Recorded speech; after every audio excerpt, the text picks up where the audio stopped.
Welcome to the Global Medical Device Podcast, where today's brightest minds in the medical device industry go to get their most useful and actionable insider knowledge direct from some of the world's leading medical device experts and companies.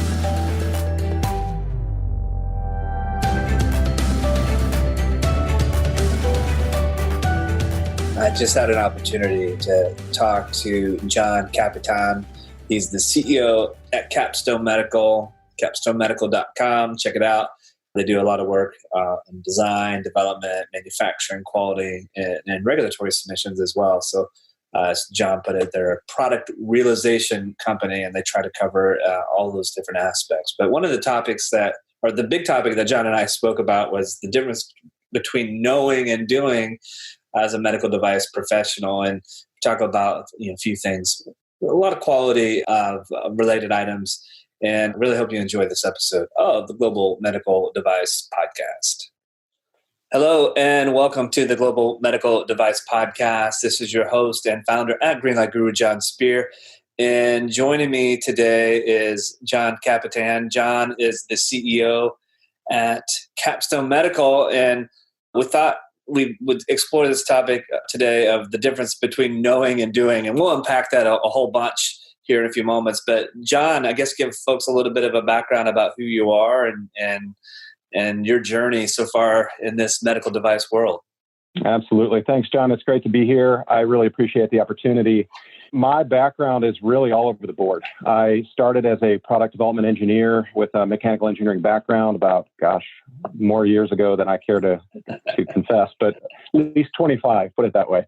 And so I've been in the med device space for about 25 years now, a little over that.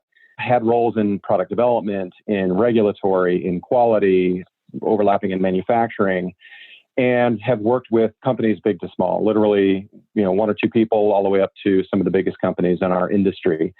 About 13 years ago, I started Kapstone Medical as a consulting firm for the med device industry that really was meant to be a single source provider. So it was in some ways building on those experiences I had in all of those different areas and trying to put that all together for companies to allow them to produce products, to get them on the market, and do it in a way that really met or exceeded quality requirements and, of course, regulatory compliance. Sure, absolutely. And we'll talk a little bit more about Kapstone throughout the conversation, but we'll get into some more depth and detail on the types of products and services that your company provides here in a little bit. And I'm honored that you and the Kapstone Medical team are partners of Greenlight Guru. You've been with us in that strategic relationship now for many, many years, and it's been exciting to see some of the companies that you're incubating, make it to that next major milestone and that sort of thing. But let's dive into the difference between knowing and doing.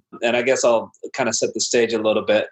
I too have a similar career background. You've got me by a couple of years. I'm only about 23 years in, but product development, quality, regulatory, those are areas where I've been very fortunate and blessed to have a lot of opportunities to explore. But it's one of those things, and I guess I'll start it with this story. There was a time early in my career as a product development engineer. This probably would have been, let's call it late 90s, maybe early 2000s. And at that point, the FDA regulations around design control were still pretty new. I think 13485 had already been released too.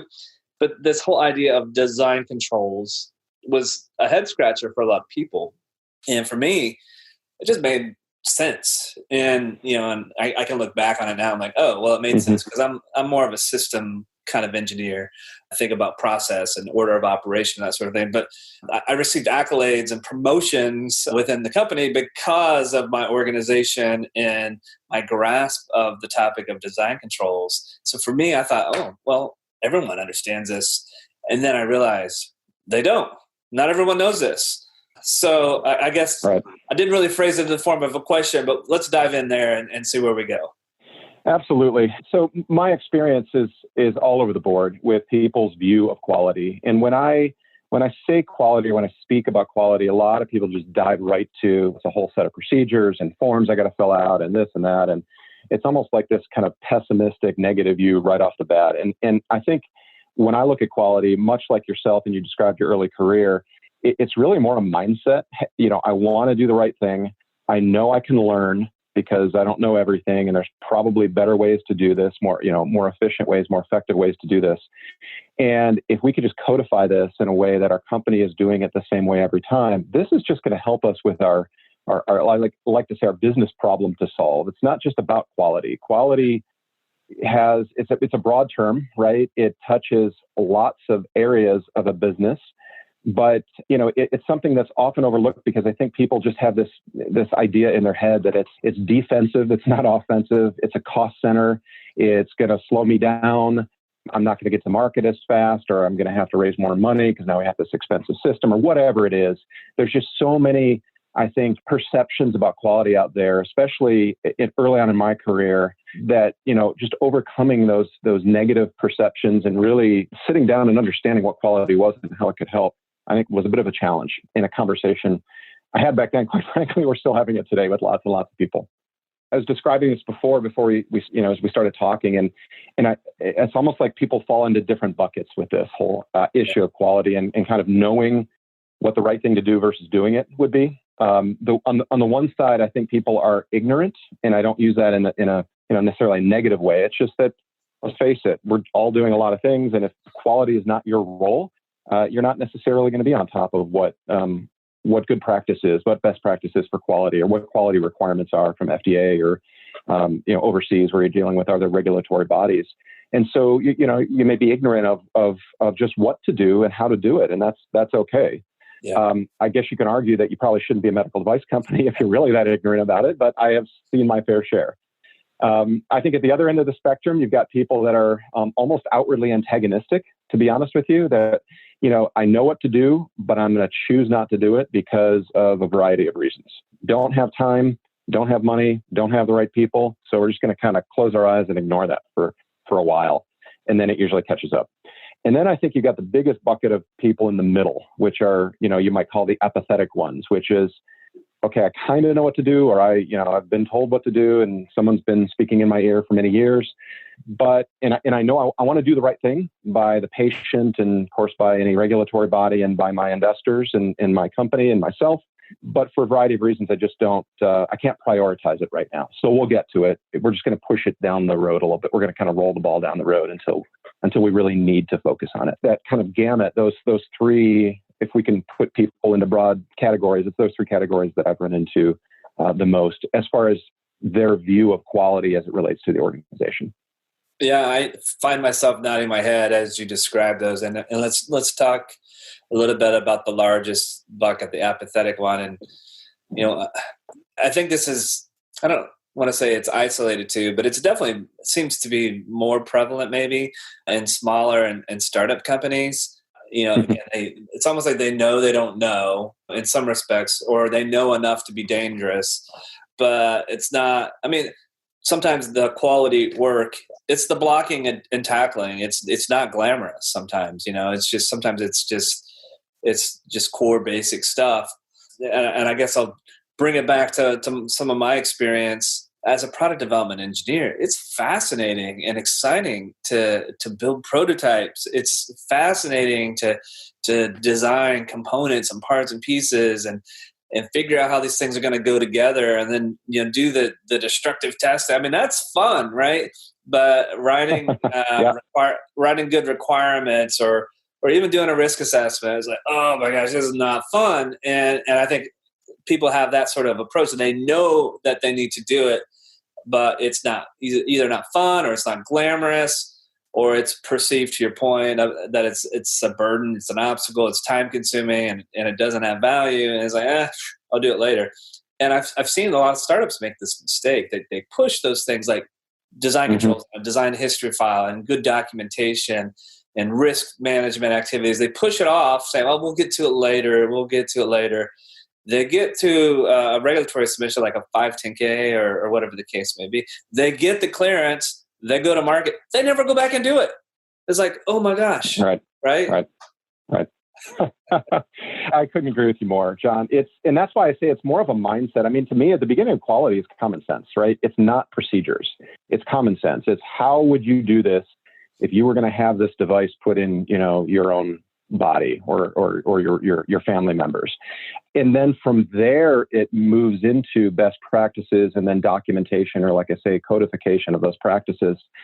And I see way too many small companies doing that. And you're right. I think as a development engineer myself, you hit the nail on the head, right? It's exciting to build something. It's exciting to destroy something and kind of see how it performs.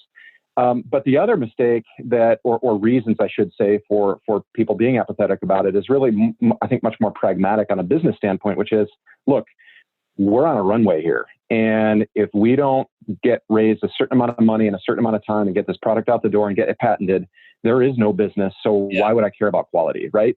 So it's, investors often, I will say not always, but often want to talk about, right, the things that move the needle in valuation. It's how they're going to achieve an exit strategy. Or if you're not going to exit, how you're going to build a big business quickly, right? And that is, when can I get my product? Is it going to pass testing? Is it going to get a regulatory clearance? And can I get a patent on it?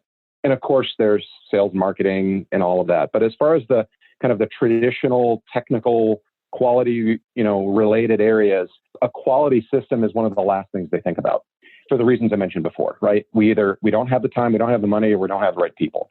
And so if I'm going to go out and raise $10 million for in a Series A for my company that I'm starting up, I'm not going to spend a whole lot of time. I'll spend some, but I won't spend a whole lot of time talking about quality.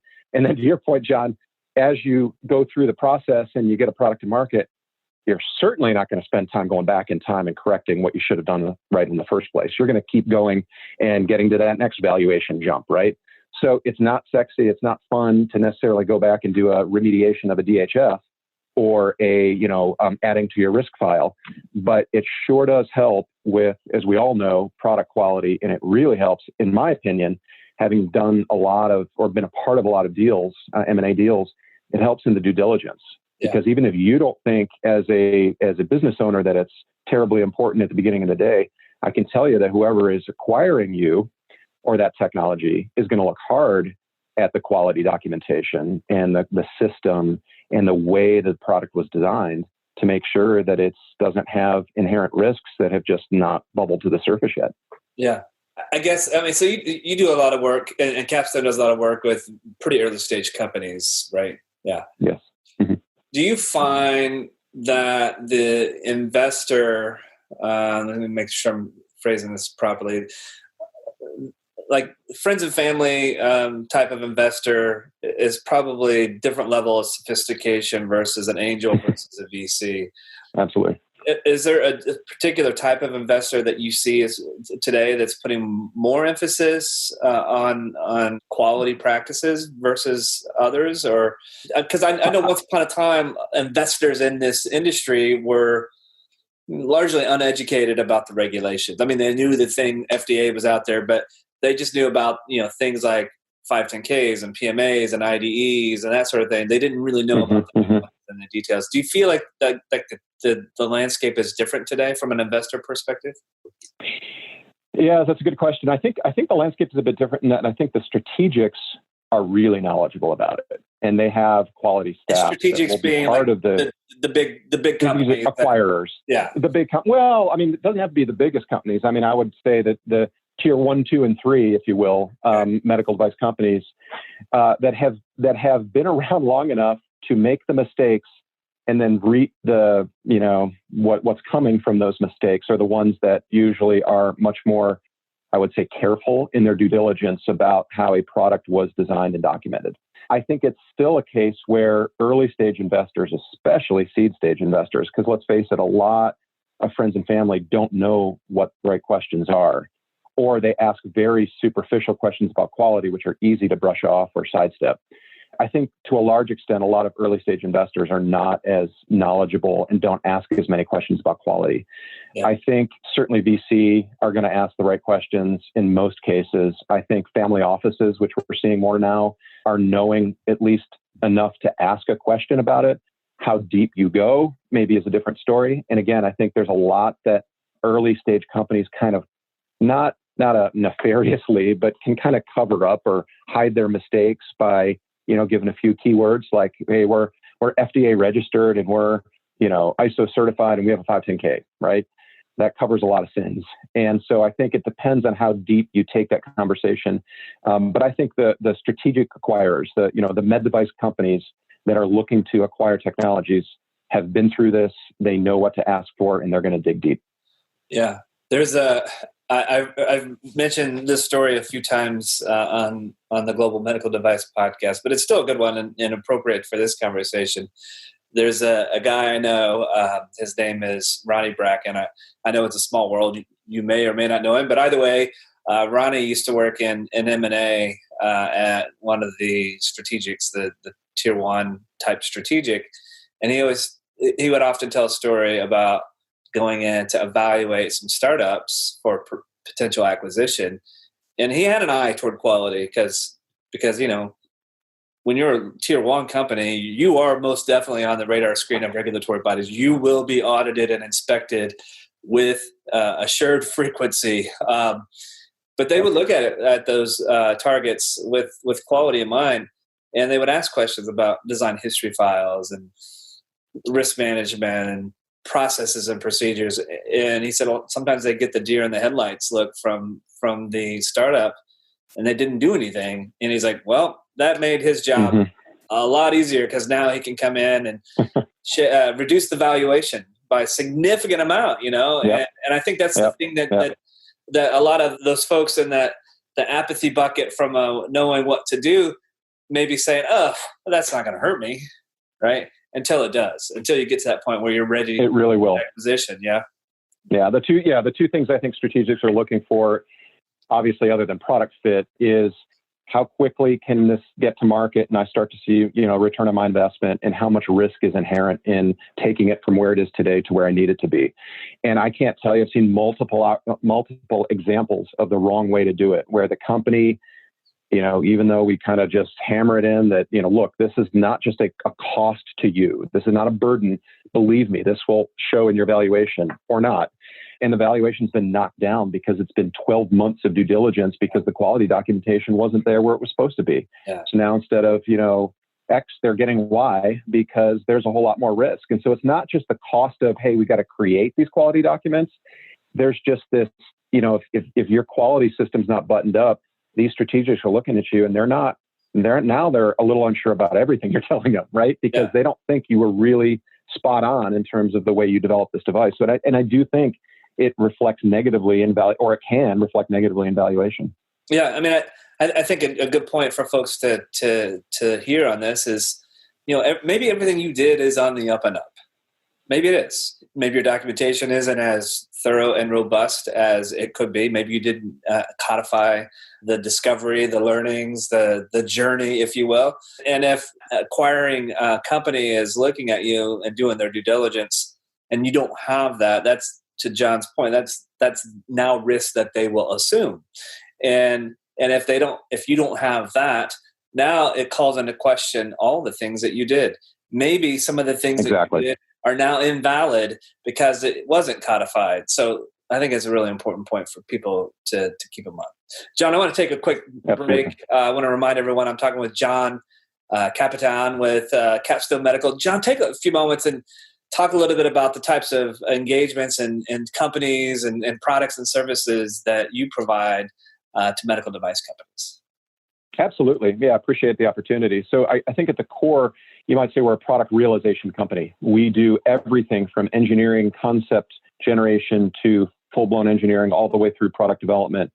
We do regulatory work, regulatory submissions worldwide, creation of quality systems, and as I mentioned before, remediation sometimes. We also have a subsidiary that does manufacturing. So we're contract manufacturing. We found that everything, of course, we design needs to be made. And there was a whole lot of reasons to try to bring everything in-house to make a single source. When I was out in industry and I was hiring people like me, I always found it very challenging to hire somebody in quality and somebody else in regulatory and somebody else in engineering. And then what would inevitably happen is everybody would point fingers at each other because it's not my fault, it's theirs, right? So what I tried to do in creating Kapstone Medical was to be a single source, A to Z product realization provider for med device companies, whether it's a 1 or 2 person startup all the way up to the biggest companies in the industry. And then getting involved in the manufacturing of those devices that we design really takes it from beginning to end, or cradle to grave, as you might say. I love that, product realization. And folks, you can learn a lot more about Kapstone Medical by visiting their website. It's Kapstone Medical, all one word, Kapstone with a K.com. Check it out. I know there's a way to contact John and his team if you have further questions. So capstonemedical.com. I also want to take a moment to remind folks about some exciting things that we have going on at Greenlight Guru. Greenlight Guru, of course, is the only medical device success platform designed specifically and exclusively for the medical device industry by actual medical device professionals that's available today. And if you'd like to learn more about that platform, go to www.greenlight.guru. We've recently launched this exciting program called the Greenlight Guru Academy. And it's, we have a lot of courses. Some of them are free, some of them are paid. But there are opportunities for you to learn and get some additional training on some key topics, such as design controls and risk management, regulatory submissions and audits and so on and so forth. So check it out, Greenlight Academy. It's a go at your own pace type of training opportunity, something that can augment and help you move yourself from not knowing to knowing, which is part of what John and I are talking a little bit about today. All right, so getting back to the conversation, one of the things you said a moment ago sort of triggered a thought, and we'll go back to your buckets of where people fall as far as the knowing category. Another thing that have seen quite often in my career is someone realizes they don't know. They're ignorant about something. They know that they don't know, but they know that there's something out there. So one of the trends that I see is like, oh, well, I'm going to go find a consultant. I'm going to find a consultant. I'm going to hire the person and I'm a startup, but I'm going to hire a person that's retiring from one of the top tier med device companies. And I no disrespect, but I'm going to hire a Medtronic guy or a Boston Scientific guy or a J&J guy or gal. I'm going to hire them to come in and help set up my quality system. I heard your chuckle, so I'm curious, what additional reaction do you have to that? No, I was laughing because I was going to bring that up if you didn't, because I think there is a right way and a wrong way to implement quality in any organization. And since the theme today seems to be around the startups and young companies, I have seen too many times where you get one of those seasoned, individuals from one of the big companies. And again, I won't name names because I think they're excellent at what they do, but the system that they came from does not fit the system they're going to. And so what happens is they come in with blinders on that quality must be done this way. And they put a stranglehold on a young company who's trying to get to market as quickly as possible, doing the right thing, but they don't have to do way over the right thing in order to really make maximum use of their resources. And so I think one of the things I was going to say, and I hope it's not heresy on this podcast, is there's a real chance of overemphasizing or at least wrongly implementing quality relative to the size of the company. Let's face it, young companies who are especially pre-revenue, pre-commercialization, don't need all of the bells and whistles and the big system that a more established company needs. And so I'm a huge fan of pragmatic approaches, right? To look at a problem, it's a business problem with patients in mind, and we've got to solve this problem. And it could be, hey, we need a quality system. It could be, let's get a few procedures in place and start thinking quality before we add on all of these extra pieces, layers and pieces and personnel. Because at the end of the day, you could run yourself right out of business with the most beautiful quality system in the world that then runs the company versus the company running it. And I think that's a mistake I've seen, way too often, unfortunately. Yeah. So in what we do in creating quality systems is we generally do it modularly. And I know that you do the same at Greenlight, right? You start with a core, whether you call it the starter package or the beginner package or whatever you call it, and then you add on as the needs arise. You don't need A to Z right at the beginning. Yeah. And I think that this is a side effect in some respects of why some people in the industry or even those entering the industry view quality as a pejorative, because they hear these stories about, the consultant. or the this or the that, and somebody was hell bent on building this super robust quality system at pre-revenue that was designed for the largest of large companies for this little tiny small company, and it brought them to their knees, and they just couldn't survive. Yeah. Just a little story here. When I was part of a 4-person company years ago, this was before I started Kapstone, and it was early in my days of quality, and I was gung ho, right? So we hired a consultant. I mean, literally just what you said. This is a paper-based system long before we had Greenlight, right? We spent over $100,000 hiring a consultant to write procedures, implement, train, you name it, 4 people. And it was at the end of the day, way more than we needed. It was not a good decision. So yes, we were all about quality. We wanted the right thing. We wanted to do the right thing.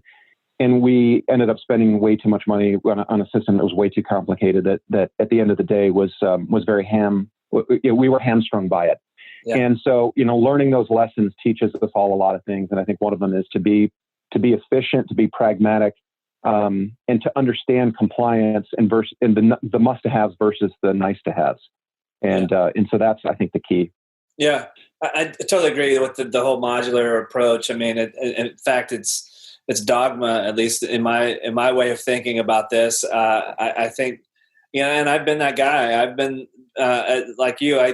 I've implemented quality systems at companies, or received quality system before it was needed in many cases. I mean, if I'm still pre-revenue and I haven't done a regulatory submission, I'm still in the depths of design and development. I mean, there's probably 4 things I need to focus on: design controls, risk, document management, and probably supplier management.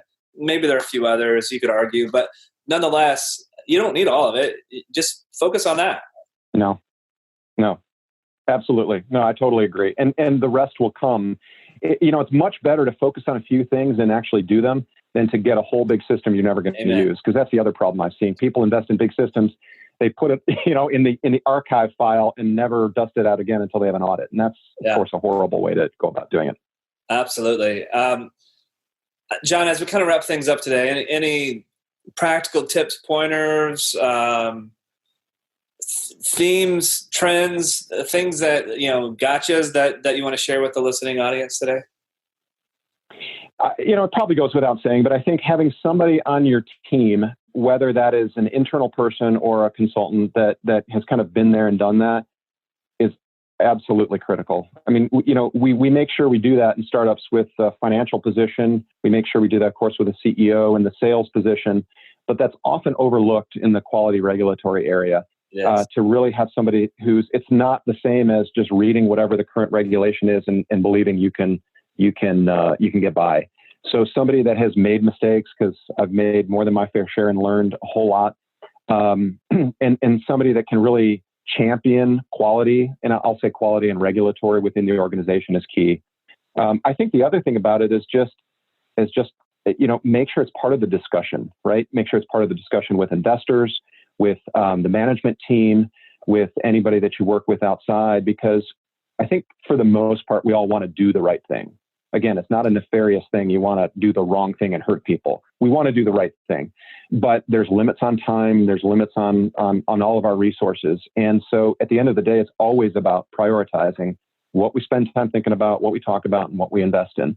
And so I think, again, just kind of recapping, having a person on the team, whether it's internal, external, that has the experience, even just to guide, that person doesn't have to implement a whole quality system or anything like that, but to kind of guide and show where the pitfalls, may be is incredibly important.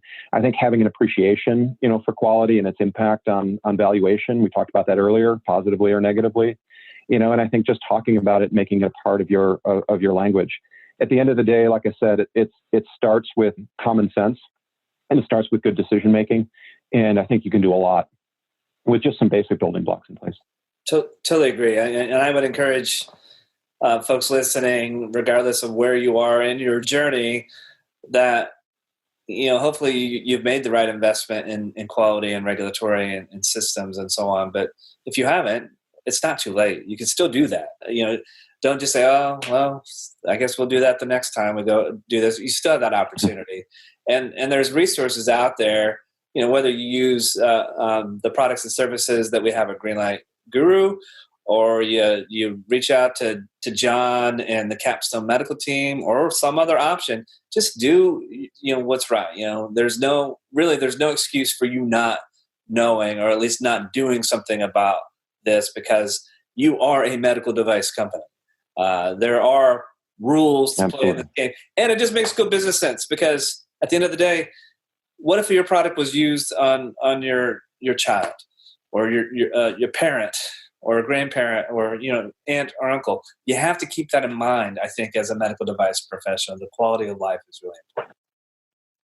Absolutely. Just to recap, I think apathy is, unfortunately, that's kind of part of the world we live in, but it's not a good excuse for not doing something. And so even a small step is better than no step at all. Absolutely. John, thank you so much. I love having these conversations, and look forward to having an opportunity to chat with you again real soon. Folks, John Kapitan with Kapstone Medical, kapstonemedical.com. Again, with a K, KAPSTONE MEDICAL. I spelled that right? .com. There you go. Check it out. And as always, thank you for listening to the Global Medical Device Podcast. And now, you can watch the Global Medical Device Podcast. I guess I should have mentioned that at the beginning. So hopefully you check that out. It's going to be on YouTube and all the places you can watch podcasts these days. If you just prefer to stick your earbuds in while you're out walking the dog or running on the beach, or whatever the case may be, you can still listen to us too, so that's fine. But as always, thank you so much for being listeners and keeping the Global Medical Device Podcast. It's the number one podcast in the medical device industry. As always, this is your host and founder at Greenlight Guru, Jon Speer. And I hope you all have a terrific day. Thank you.